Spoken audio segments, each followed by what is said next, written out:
Les zakousl se v její vlas zlatými zuby janovce a nepustí ji, zvláště dnes, kdy slunce padá v bezdmíje, jako by prázdno slepý pes vydávil snubný prstýnek.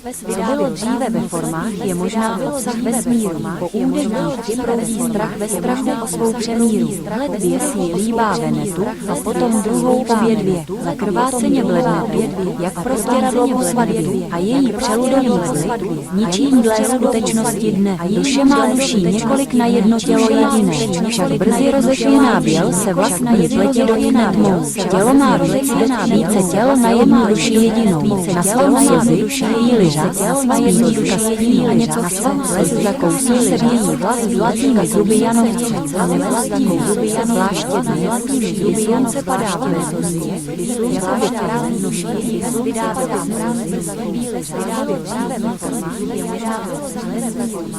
Zvláště zlatý strach ve strachu o svou přemíru. Hled běsí líbá Venetu a potom druhou obě dvě. Zakrváceně bledá jak prostěradlo po svatbě a její přeludový zvyk ničí dle skutečnosti dne. Duše má duší několik na jedno tělo jediné, však brzy rozešvěná chvíli čas dívka však brzy něco chce. Les zakousí se v její vlas zlatými zuby janovce a nevlastní zuby zvláště dnes, kdy slunce padá v bezdmíje, jako by prázdno slepý pes vydávil prázdno slepý pes vydávil prázdno slepý pes vydávil.